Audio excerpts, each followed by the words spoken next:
Anju Eziya Anju magal Eziya Abjun Eziya Abjun nawam Eziya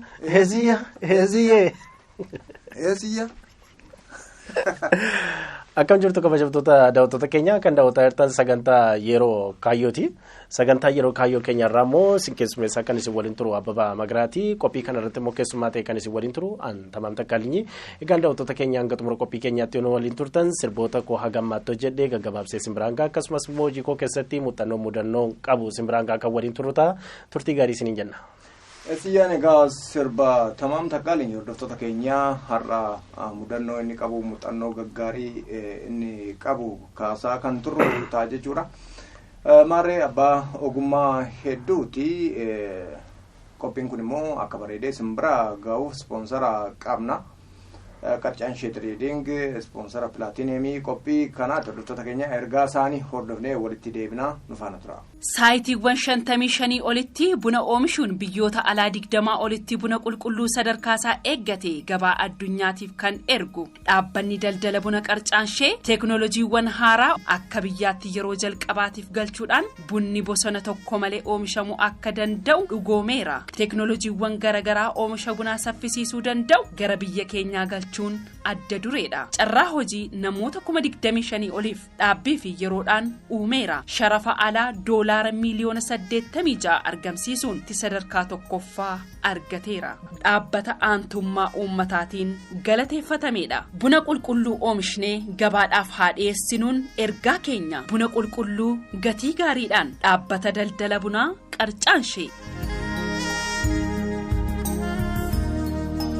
Walitti deebinee hordoftoota keenya egaa keessummaan keenya har'a akka sila ibsaa turre Tamaam Takkaalinyi Tamaam baga nagaan dhufte.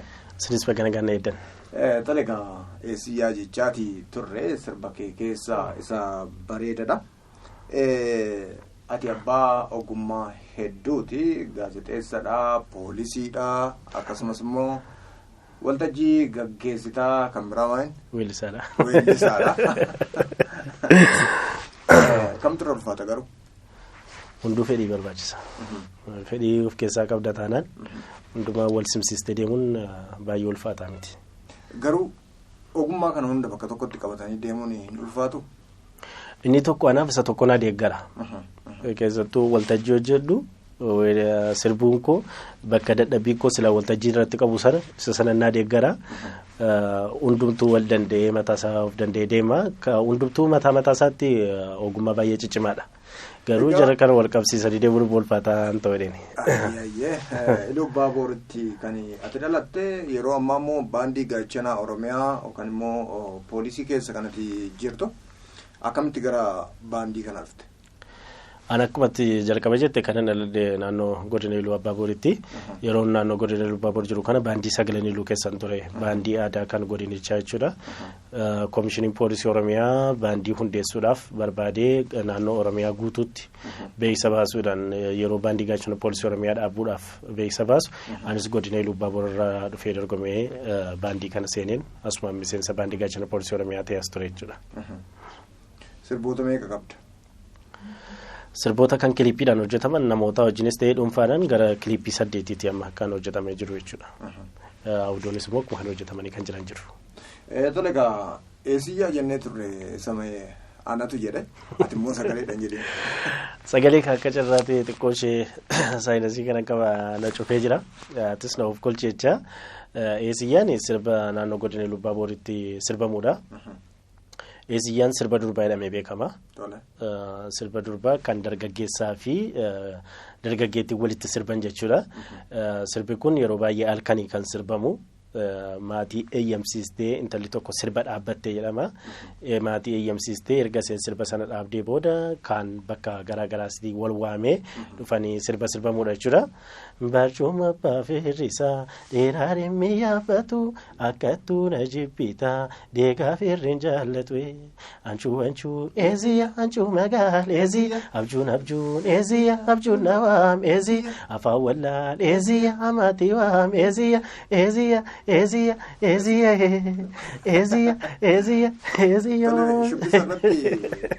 jechaan ture. Sirriidhaan kan jedhe. Yaalteetta hojii keetii dhala shubbisa oduu yaalteeti yeroo giraafara cimaa taata. Ulee qabattee dhaabbiin kee murteessaadha sirba sirbuudhaaf akkaataan dhaabbii keetii dhanna kee sirriitti akka Oromoo yookaan immoo vaayibireet akka ta'u gochuudhaaf ulee qabachuun dirqama ishee kana eeziyya baay'ee cimaa hin ulfaate. Garuu baay'ee bareedaadha. Egaa sirba eeziyyaa jedhu kan akka qabdu mee seenaa sirba sanaa immoo nutti. Sirbi kun yeroo ammaa yeroon dhaladhee ga'e kana keessatti sirbamaa hin jiru. Sababa amantaa adda addaatiin wantoota adda addaatiin sirbi kun adeemeera.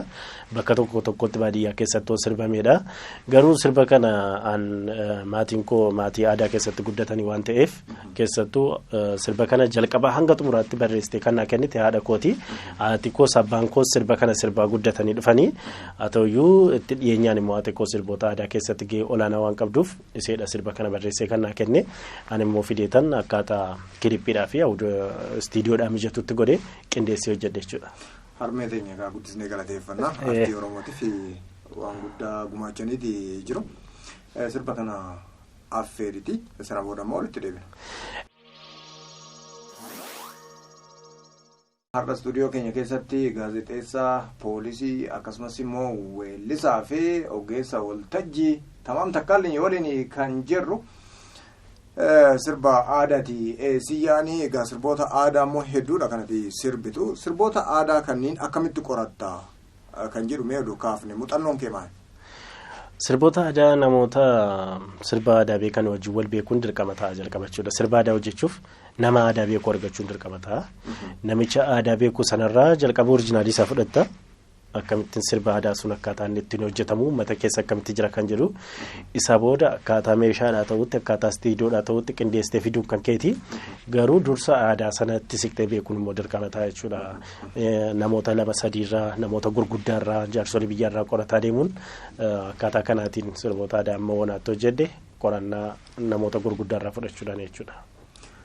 Ati sirba aadaa sirbuu qofa odoo hin taane immoo cimidiidhaanis akkuma sila ibsite fakkeenyaaf eessiyyaa nama wajjin kan sirbite sirboota birootis sirboota sadeen tokko ani kanan beeku qaba. Cimidiidhaanii xundaa taataniiti sirbitu. Mee waa'ee sanaa nutti himi. Sirbi amma sirboonni amma hojjetaman baay'een isaanii kan dhuunfaadhaan hojjetamanidha. Jechuun kophaadhaan jechuudha qeenxee jechuudha. Ani immoo sirboota baay'ee namoota wajjin cimdiidhaan hojjedheera. Inni kun sagaleen si bira jiruu fi kan na bira jiru walitti ida'ame waan bareedaa tokko dhiyeessuu keessattis gahee olaanaa qaba. Harki caalaansaa immoo sirbii Oromoo baay'eensaa sirboota dhiiraaf dubartiidhaan sirbamanudha wal jalaa qaba jechuudha. Isa kanaaf ani immoo aadaa irratti xiyyeeffadhee waan hin hojjedhuu fi amma sirboota naannoo Jimmaa kan Ilillii Birraatii wajjin ka'ii kanaa sirbine jira. Maashuu Abdurrahmaanii wajjin immoo isheen sirba Harargee sirba Jimmaa kan sirbine jira wal jalaa qabne. Akkasumas Kidaanee Keekiyyaa Kidaaneetii wajjin immoo sirba Oromiyaa jedhu kan wal jalaa fuune qabna. Sirbumtuu Yeeziyyaa kunis Mulunee Mannaatii wajjin turbannu Mulunee Mannaa kan dhalate godina Arsiitti. Ani sirba Iluu Baaburii fide sana qo'achiiseeni. Walitti tokkoomsuu keessatti amma sirba Maashoo jedhu keessatti isheen kan Harargee fidde atimooyyuu kan Jimmaa fi kan Iluu Baaburatti beekamu fidde egaa uummata aadaa kan walitti fiduu barsiisuu irratti gahee olaanaa taphatteedheen yaada. Hordoftoota keenya egaa tamaam takkaaleen waliin booda walitti deebina.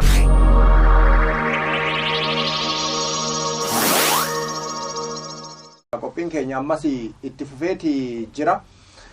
Tamaam egaa sirboota hedduudha kanatti sirbitu sirboota aadaas kan ammayyaas ni sirbita. Uffata aadaa sirboota keessatti uffata aadaa babbareedan arga. Kuni baay'ee gaariidha. Sirboota ammayyaatis ni sirbatame. Aadaadha moo ammayya sirbuutu ulfaata kan jedhu dhukaafne. Baay'ee gaariidha. Sirba aadaa sirbuun baay'ee ulfaataadha.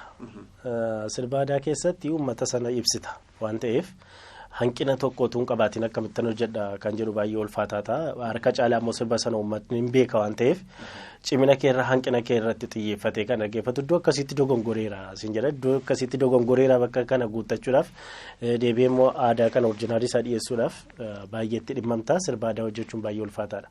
Sirba ammayyaa yoo hojjettu akka nama uffata ofitti hodhisiifatu yookaan uffata bitatu jechuudha kan sii ta'u. Akkaataa si ibsuu danda'utti ofii kee kan of ibsitu akkaataa si ta'utti hojjechuu dandeessa sirba ammayyaa. Sirba aadaa garuu akkaataa itti uummanni fayyadamaa ture sana baastee beeksisuudhaaf dhiyeessita waan ta'eef sirba aadaa hojjechuun baay'ee ulfaataadha. Uffannaa isaatii kaasee wantoota qabiyyee aadaan sun qabaatu keessatti kaasee amma sirba Ilubaaboor keessatti faaggaa kan jedhamu jira. Kan afuufamu sirba aadaa sana uwwisuudhaaf dibbeen jira. Wantoota kana hunda guuttee dhiyeessuun dirqama ta'a gatiteef. Guutuusaa hin qabu taanaan aadaa san guutumaan guutuutti qoratte jechuun hin danda'amu. Isa qorachuun baay'ee barbaachisaadha. Tole egaa sirba kee dooktaree moo maal jedha sirbi inni dura? Kottu dooktara koodha. Kottu dooktara koo jira. Sirba kanarratti namoonni shubbisanii harka isaanii gaafa godhanii maal agarsiisuudhaaf? Sirba aadaa irratti sirba ammayyaa hojjechuun hin danda'ama jedhee Baqaaluu Daanyee istiidiyoo yaayyooti daayirektara kan godhe. Aadaa fi ammayyaa walitti maktanii? Aadaa sirba aadaa kana irratti ammayyaa hojjechuun akkamitti danda'ama? Sirba koo jalqabaati. Baandii Shanan Gibee keessa kan ture Abdallaadha sirba kana kan barreesse sirba aadaati kan naannoo Jimmaa jechuudha. Kottu dooktara koo sirba aadaa sana irratti ammayyeessinee akkamitti hojjechuu dandeenya yaadee dhufee anis gaafa inni yaada kana naa kaasu baay'ee natti tole. Ijoollotni ammayya shubbisan irratti shubbisanii shubbisan malee hiika biraa waan qabu natti fakkaatu. Tole egaa sanyii koo kan jedhus immoo jira. Amma seenaas gabaabsitu wanti. Sanyii koon sirba sloodha. Akkuma jalqaba sirba Ilubaaboor irratti gahee olaanaa haati koo qabdi siin jedhe sanyii koos hanga walakkaa ishiitu hojjete. Abbaa shaaroo yaadayee. Maasobdaa maqaan kee layyee miti sopheensiin kolfaa malee dubbitti garaa koo fayyee miti sanyii koo ammaraa deemaalli maali narra yaa'ee qaamimmaani haga kana ishiitu hojjete. Baay'ee bareedaadha. Sirba kana isin affeerroo hordoftoota keenya san dura garuu gara xumuraatti deemaatti jirra wanta ta'eef mudannoo kee nutti miidhi. Mudannoo hedduu qabda jedhee yaada maaliif ogummaa adda addaa waan qabduuf akkasuma mudannoo kan nama bohaarsu kan irraa baratanii qabda jedheen yaada isa sanitti sana booda immoo sirba sanyii koo jedhu affeerree gargar baata. Hojii hojjetu keessatti mudannoo hedduun jiraachuu danda'a. Kanan yaadadhuun barsiisadhee yaadu xiqqoo poolisiidhas miti hojii poolisii keessatti namni akkamittiin irraa of eeggachuu qaba wantoota nan keessatti irra darbee kan namni irraa barachuu qaba kan jedhu baay'eetu jiru keessaa tokko kana yaadadhu sii kaasa. Baandii gara asuma OBN'dha wajjin hojii hojjechuudhaan sirboota koo baandii laga xaafootii wajjin shaakaleetan Adaamaattas deebi'uufan Finfinneetti ciree nyaachuuf banoo seene. Yeroon seenuu nama guddaadha. Uffannaan isaanis nama baay'ee pirootokoolii isaanii eeggatanidha. Akkuma mooraa ol seeneen mucuma koo fakkaattaa ijaarsi kee. Ati mucaa koo fakkaattaa na dhungatee na fixe ijaarsi.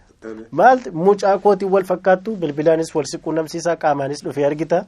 Taa'ii naan jedhee nan taa'ee ijaarsa nama guddaa dhuguma mucaa isaanii fakkaadhee deen taa'ee nyaata jajjeettaa inni ajajni hin jedheeni. Nyaata na jajjarratti kan biraa dabalii lama godheen ishee keessummeessituudhaan jechuudha. Nyaanni lama ajajamee dhufee dhugaatiinis hin ajajame dhugee mucaa kootii waan dhugamu fidaa jedhee isa boodatu nyaata fidnee teenyee taphataa otoo jirru eessa hojjetta jennaan asuma baradhaan jedheenaan gabaabsee dhuma seenaa koo jechuudha. Takka turee mucaan si fakkaatu sun dhufeera bilbilaan dubbiseera yeroo bilbilaan dubbisu naa ol godhee ture. Mucaan si fakkaatu dhufeera uffata gurraacha uffateera waaminaan jedhe. Nan waamee yoon gadi ba'u hin jiru mucaan hin jiru hin jedheen. Akkamitti arguu dhabda qoyaas dhaabateera fideen dhufanaan jedhee gadi ba'e. Ishee teenyee takka turee mucaan keessummeessu dhufeetu herreeganaa kenneedhe. Qoyee faazariin hin deebi'aa jedhe inni hattuudha dhiisinaan jedhe. Mucaa naannoo kanatti wal beektan waan naannoo kana jiraattuun see malee inni hin deebi'u naan jedhe. erga gaafsanaatii kaasee nyaanna jechuun yaadadhu isa akkasittan erga kaffalee deeme nyaanna jechattu yaadadhu ergasii. Hordoftoota keenya egaa mudannoo baay'ee irraa baratamuudha. Egaa haala kanaanis yaadduun nama hatuu dandeessi. Kallattii atiin eegnee poolisii ta'uu geebee anis immoo mucaa koo fakkaattan naanan baay'ee gara laafe malee baay'een shakkaanuu ture. Egaa mudannoon tamam takkalinji baay'ee nama bohaarsa irraayis kan baratamuudha. Odoo poolisii ta'uu kee bareesira namichi kun sitti iyyuu dhiyaatu mee tamam gara fuulduraatti keessoo artii hojii wal qabatee hordoftoonni kee jaalattoonni kee maalis yaa eegan dhaamsa sirmaati. Ani gara fuulduraatti hojiileen adda addaa kan hojjetamaa jiran jiru. Keessattuu abbaan koo Takkaalii Mul'ataa jechuudha. Nu guddisuu keessatti bu'aa bahii hedduu keessa darbeera. Bu'aa bahii darbee kana keessatti hojii mootummaa hojjetaa qonnas qotaadha kan nu guddisee sa'aatii 5 biiroo dhabee nama qonna qotee asheeta nu yaachisaa turedha. Kanaaf abbaa koo kanaafis sirba hojjechuu nan barbaada jechuudha. Nu guddisuu keessatti gahee olaanaa qaba as gahuu kootiif jechuudha. Geerarsas geerareera kanaan dura geerarsa kan uummata keessa jiru jechuudha. Abbaa koo tokkicha kooti lameetii abbaa yasa qobaasaa leensaa yasa qobaasaa leencaa yasa kabboortaa leensaa yasa qobaasaa leencaa kan jedhu geerarsa keessa jira. Sirba abbaa nan hojjedhee yaada. Kanan isin faana ture abbaa magraa gama ogummaa teeknikaatiin Yiliqaal Anteena torbee dhufummoo qophii baay'ee bareedaa qabannee kan dhiyaannu ta'a akka torbanitti. Torban gaarii jenna tamam ulfaatu galatoomne. Isinis jiraadha.